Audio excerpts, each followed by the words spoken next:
We'll proceed in primitive calculus and we see that how the calculus evolved, why calculus and then how calculus. How calculus evolved. So that is a question. So that should be in mind of everyone who is kind of using calculus. It's always, I won't say it should be a kind of a fashion to know the origin of any science. It should be mandatory to know the origin of a science. If I am using a transistor, if I am using a transistor, then I should know that why there is a transistor. Means why someone invented transistor. That is required. If I have a register in my hand, then why register? And then how register? Anyway, we learn. So when we have calculus in our hand, then why calculus? So that question should come to the mind of every person who is using the calculus. So we saw that in if we go with addition, if we are measuring the net collection, if we want to go through the addition, then there are three ways in addition. How we go with the addition, then there are three ways. One is through addition, one is multiplication, and one is through area. Okay, area in a sense that if I have a rate of collection in our hand, then rate of collection can be described as algebra. Like example I give, a person walks 4 kilometer per hour. Then how means his collection is 4 kilometer every hour. Then how much he collected at the end of X hours? Then 4 into X. Now this can be termed in algebra that person is walking at a speed of 4 into X to the power 0 kilometer per hour, and then he is walking X hours. Okay, so hour and kilometer per hour, these are two different components. Hour being independent and kilometer per hour is dependent upon it. So hour, if I make it as x axis and then dependent component kilometer per hour as y axis, then one is horizontal and one is vertical. As person is walking, it is making a two sides of a rectangle. One is horizontal and one is vertical. Vertical is keep on shifting. So if it starts from here, the vertical keep on shifting and it forms a rectangle. The top of the rectangle is fx, function over x. That is the height. And then breadth is x. How much he has worked is fx into x. That is the area. So through area also we can calculate it. So fx into x. If fx is 4 kilometer per hour or k kilometer per hour, k into x kilometer he has walked. K into x to the power 0, that is the function, into x. But if fx, function over x, is not constant, it is in algebraic equation, then it will come as algebra only. So if function is a person, if person is walking at a speed of x, not 4 kilometer per hour, x. X means at the beginning he is at rest, whereas when he is walking at 4 kilometer per hour, at the beginning only his speed is 4 kilometer per hour. But here his speed is 0. So from 0 it starts, and at any moment x, his speed is x. So equation is x. If that is the case, then fx into x is the kind of distance he has walked. So fx is x into x, x square distance he has walked. But that is not true because x is not constant. Height, if you multiply two item and say this is the area, then two item has to be orthogonal to each other, making a rectangle, where x is a slant line. X is like this and x-axis is like this is making a triangle. So if we come to calculation of addition through area, then area of the triangle is half of the area of the rectangle, x square by 2. So evolution of calculus, actually it starts from here. Can you see the crack? When he is walking at k kilometer per hour, or k into x to the power 0 kilometer per hour, when he has walked for x kilometer, x hours, then k into x is the net kilometer he has walked. So multiplication is straightforward. But if the his speed is variable, is in variation, k x or x kilometer per hour, where x is the time. If that is the case, then it cannot be calculated straightforward breadth into height. If we do breadth into height, that is x kilometer per hour, breadth into height, then it will make a rectangular area where x is a slant line. Okay, if that is the case, then area is triangular area. So now when area is not rectangular, then multiplication will not work, because we cannot take a constant height. Height is varying at every moment of the x. Every moment of the x, the height is varying. In that case, one height we cannot take. So we calculate this. Now the idea is what we can do. Calculate the area. In rectangle, you multiplied height by width because you wanted to calculate the area, not the multiplication. Idea is to get the area. Multiplication came as a tool. Now again here we are calculating. Now the surface it is forming is triangular. So when the area comes into the picture rather than multiplication, earlier the collection was time into speed. If time and speed if I multiply, then it gives me the net collection.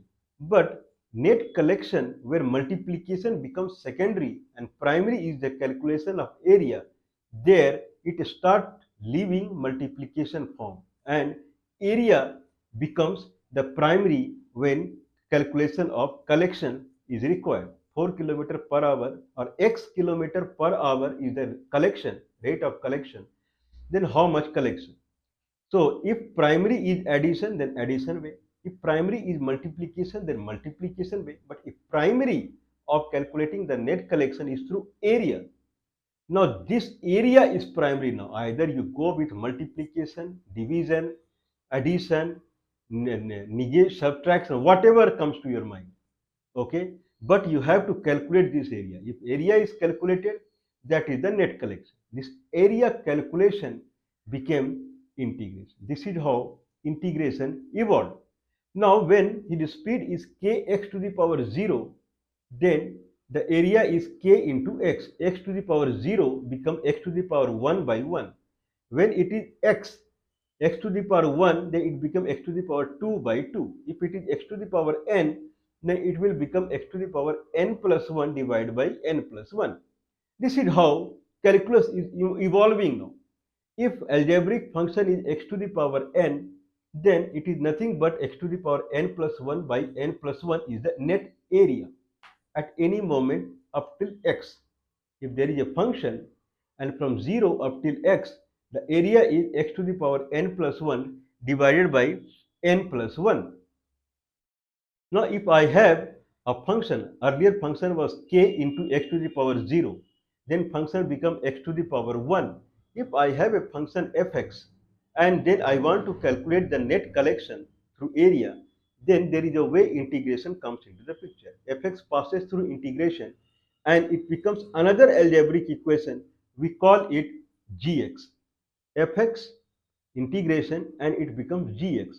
Now from gx, that is a net collection, if I want rate of change in collection, from gx, if I want back fx back, then there is another terminology called anti-integration. This is called integral calculus. Calculating the collection through area is called integral calculus. If I have fx, integral calculus makes it gx, then anti-integration makes it fx back. This anti-integration is called derivative, derivation, differentiation, what new term came into the picture. See, now the what is the aim of calculus now? The aim of the calculus now comes in that now we know that net collection will happen through the area. Area has two parts. Any area has two parts. One is width part, independent variable. Another is height part, dependent variable. Width is independent, that is x. Then height is fx, function over x. Function over x can be x to the power 0, x to the power 1, x to the power 5. This is monomial, ponomial. But it can be sinusoidal, trigonometric, it can be exponential, it can be logarithmic, it can be mixture of anything, fx. So now it started coming that we know that calculation of area brings me the net collection. But how to calculate the area? Calculating the area is nothing but calculating the integration of the function fx. So at least we have learnt now that if it is a pure polynomial function x to the power n, then integration is x to the power n plus 1 by n plus 1, means calculation of the area is like this. Then whatever the equation we get, if we break it into polynomial, then we crack it because we know. So step by step people started rising. Okay, one step, next step, next step, next step, so that for the complex function we can, we can calculate the, for complex function also we can calculate the integration. So, so for polynomial, people came to know that integration is nothing but x to the power n plus 1 by n plus 1 for x to the power n. What more? Now people saw that if I have fx and integration is gx, then if I do derivation of gx, then it brings me fx. So there is another way of integration. If for fx I don't know what is gx, but if I find any gx for which derivation is fx, then we know what is gx, means we know what is the integration of fx, that is gx. So one way is you calculate the area of fx and get the integration for the fx, or if you know any function for which derivative is fx, then that function is integral of fx, that is called gx. So there are many hooks people started trying to find that how we can calculate the integration. So one is that you have basic as polynomial. Through polynomial you grow into the complex form. Okay, another is you find some equation for that derivation is fx. Then how to calculate the derivation? Now if you see closely, integration of fx results in gx. Both are algebraic function. Fx is algebraic function, gx is algebraic function. If gx is algebraic function, then we can draw graph of gx. If gx is algebraic function, then on independent variable x, we can draw graph of gx. Like if fx is x, then gx is x square by 2. X, I can draw a graph that is a slant line. For gx also, that is x square by 2, I can draw a graph that is x square is like this. If this is x axis, then x square is like this. For the net collection also we can draw the kind of the graph. If we can draw the graph, then what is differentiation? Differentiation, if integration is analogous to multiplication, then differentiation is analogous to division. Multiplication is numeric multiplication, here integration is algebraic multiplication. Division is numeric division, whereas differentiation is algebraic division. That's it. So it is through variable, where differentiation is through the constants. Multiplication is through constant, then integration is through variable. Now if I have gx, then gx, if I divide by, if like in integration, if I have a width and variable height, then I go for integration rather than multiplication. Like that, if I have a width and then net collection is not a straight line, net collection should be a straight line. If it's not a straight line, okay, then we go with the differentiation. What is differentiation? Differentiation is like we talk that if I have If I have x-axis and this is the graph x square graph, this is the x square graph for the net collection. At every moment, okay, the collection rate of if this is a collection graph, if I try to find rate of collection, that is the motive of derivation. Then if I take any 2 point here on x-axis, if I take any 2 point, see the difference in the graph height. Whatever difference we see from these 2 points divided by these 2 points is the rate of collection. This rate of collection will be different at different intervals. That is the problem. If I take these two intervals that has a distance of delta x and try to see these 2 point height difference by delta x, it will be different, where I take here delta k, okay, another point at any other point delta x, same delta x, the gap is delta x, here also I take delta x. Then if I subtract these two height by delta x, it will be different. So at different x, the rate of change is different. So what we do is that we take any point x and from there I take delta x distance. Then two height will be, one is fx and another is gx, means this side is gx, one is gx and another is gx plus delta x. So gx plus delta x minus gx divided by delta x. So this is at any x. That is the differentiation rate of change at point x, because every moment rate of change is varying. So gx plus delta x minus gx divided by delta x, or I can take, if there is a x, then delta x minus and delta x plus. So gx plus delta x minus gx minus delta x divided by 2 delta x. If I am able to achieve this, then that is differentiation. Now through differentiation also people are calculating integration. Like we gave example of differentiation of sin x. So sin x, if I take differentiation, two way we suggested. One is through delta approximation, that is sin x plus delta x minus sin x minus delta x, or x plus minus delta x divided by 2 delta x. There we saw that it came at the end cos x sine delta x divided by delta x. So sine delta x divided by delta x, it can be taken as 1 because both tends, if delta x tends to 0, then both are near to 0, even though they are not 0, but they look like similar. In that case, it becomes 1. Then differentiation of sin x is cos x. This proves that integration of cos x is sin x. This way, people started rising. So now we know that integration of cos x is sin x. Similarly, people find integration of sin x is minus cos x. Now we have tan x, that is sin x by cos x.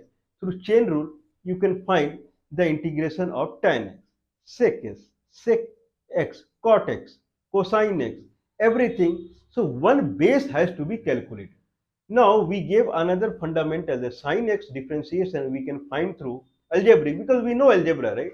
X to the power n differentiation is x to the power n, x to the power n differentiation is n, x to the power n minus 1, a positive integration.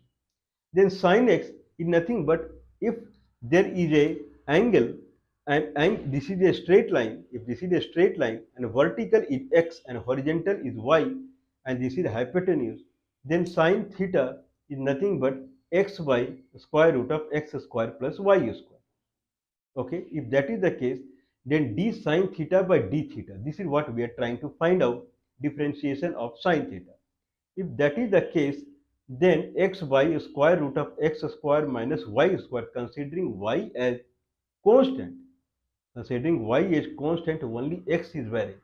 So in that case, d sin theta by d theta, what it means? It means is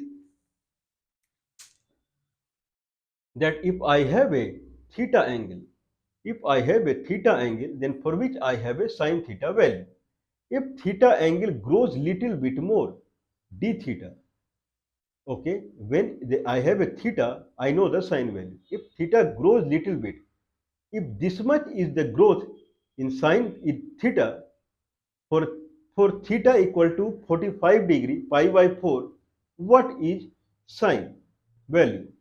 if I go with sine of 45 plus delta theta, if I do delta theta increment in the angle, then how much increment I see in the sine theta?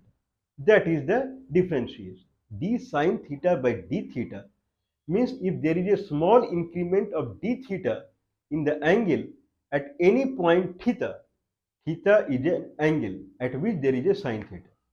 Now, if in that theta, if there is a very minute change happens in theta, that is d theta, that brings how much change in the sine theta value, d sine theta by d theta.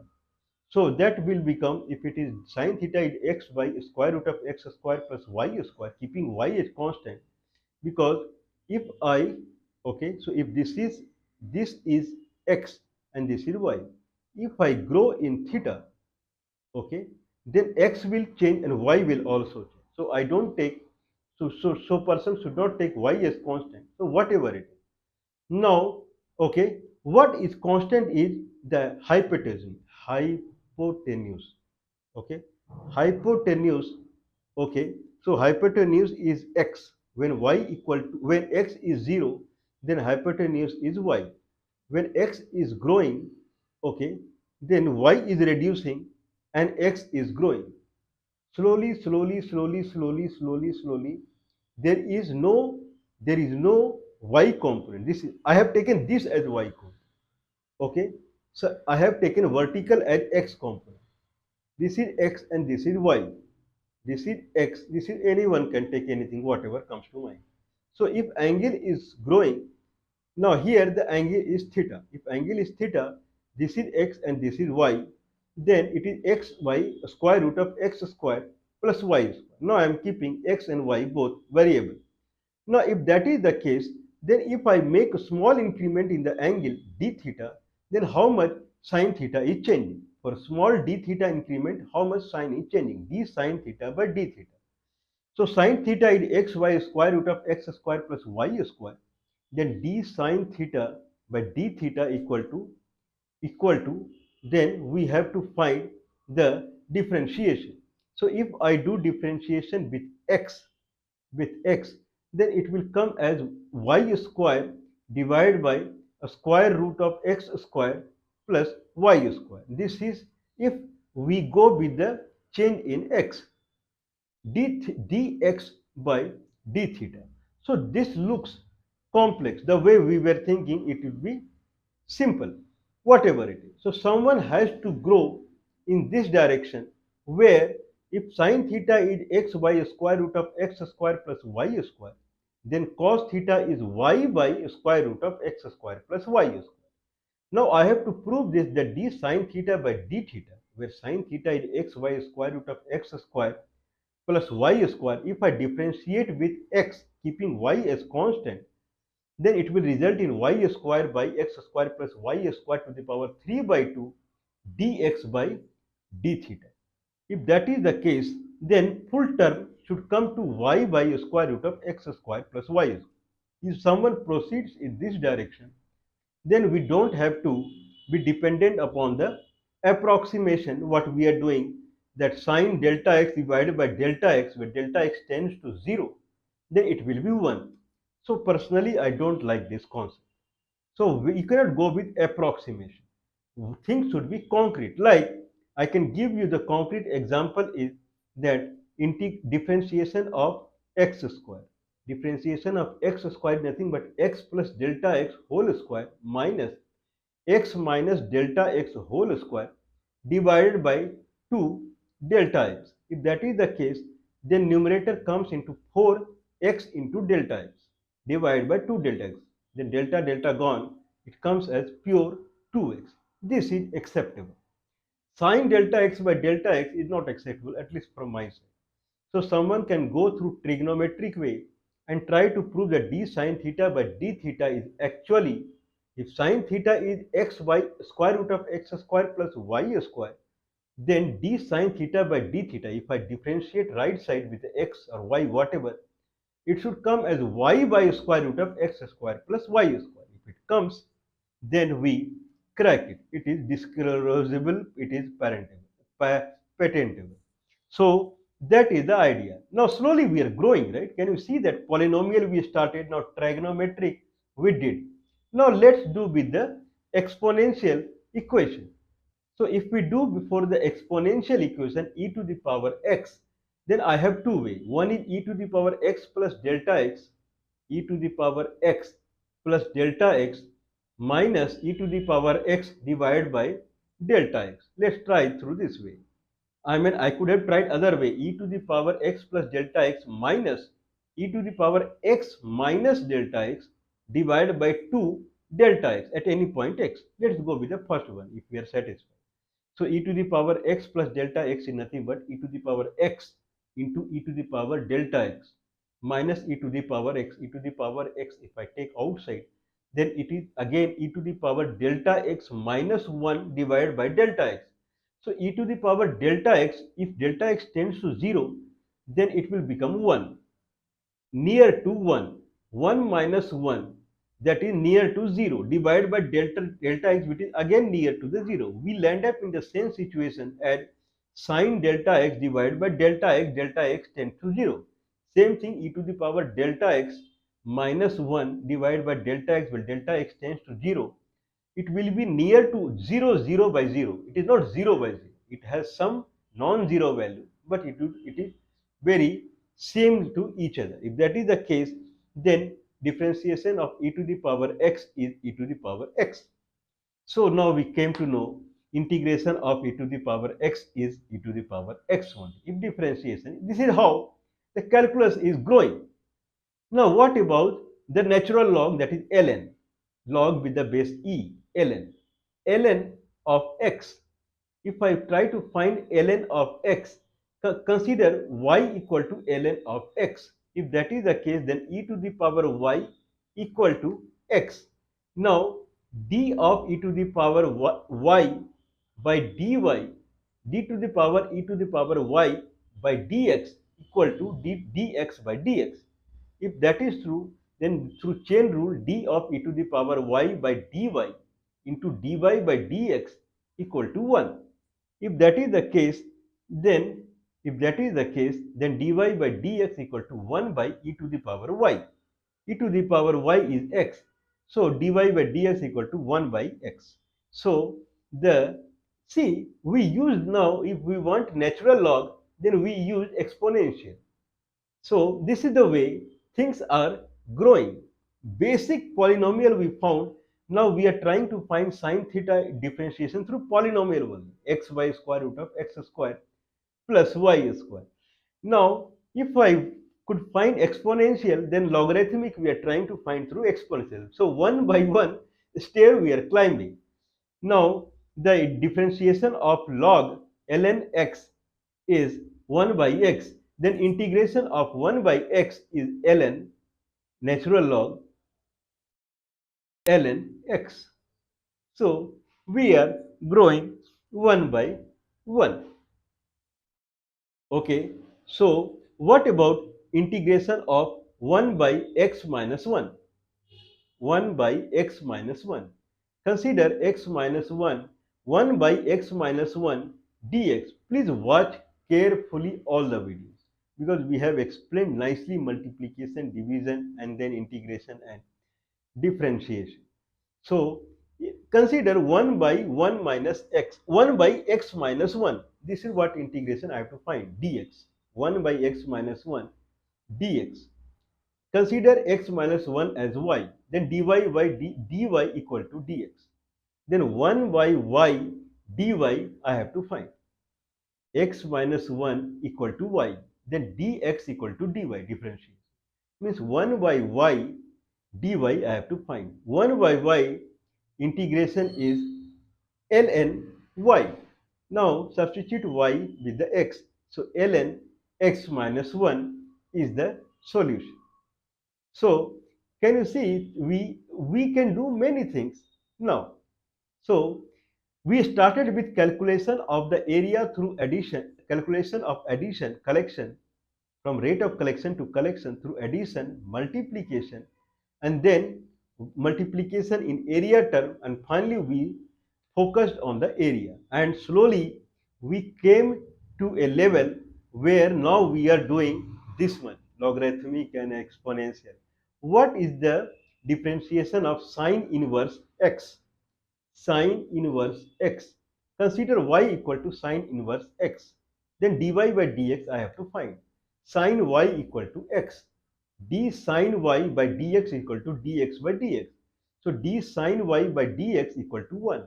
D sine y by dx is d sine y by dy into dy by dx. So d sine y by dy is cos y. We have found it. So dy by dx equal to 1 by cos y. Cos y is nothing but a square root of 1 minus sine square y. Sine y is x. So dy by dx is equal to 1 by square root of 1 minus x square. Okay. So main crack is that you make the beginning. That's it. If you make the beginning, then means if the I have never tried this growing any tree. I have never planted any tree in my life and I don't know how to make it grow. But I have heard from people that like people give example of coconut tree or whatever it is, that the main problem, the work is bringing it up only. So if you seed it and after that when it comes to a level, then only you have to make the actual pain. Actual pain is up to there one. After that it starts growing and giving the fruit. Minimum work you have to do beyond that. Like that, any technology is like that one. So seeding and then to some level you have to take the pain. So calculus things started with the beginning pain like trigonometry that is beginning, but after that it is not difficult. Now the new terminology that came into picture called Taylor series, Maclaurin series. So Taylor series, Maclaurin series are nothing but for any fx, any function fx, can I represent fx as a set of polynomial function. This is something that came as pioneer in calculus. Apex, you can say, in calculus. In algebraic, I'm not talking about vector and so many things. But in algebraic calculus, the Taylor, Mr. Taylor, Sir Taylor, whatever it is, he came something like a big blow, big power in the calculus. If I have any function fx, can I represent fx as series of polynomial equation? If I can do that, that it makes life easy like hell or whatever you say. Because if you have any complex function as series of polynomial only, then calculus is easy on the polynomial. You understand this, right? X to the power n, then x to the power n plus 1 divided by n plus 1, or x to the power n, then n x to the power n minus 1. So any complex function if you want, then if someone represent it as set of polynomial equation, then life is very easy. So Taylor series is like for exponential, the polynomial series is 1 plus x plus x squared by factorial 2. I believe so, it is like that. X to the power 3 factorial by factorial 3, x to the power 4 by factorial 4, and so on. So rather than saying exponential, we can say in the polynomial. Same way, we can continue for the logarithmic, sin x, cos x, whatever, 1 by x minus 1, anything. So Taylor series and Maclaurin series, I believe it will be too long now. So that we will see in the future chapter, Taylor series and Maclaurin series. Then Taylor series for the multivariable also. So those things that we will see our explanation. So that we will focus on, and that is really great.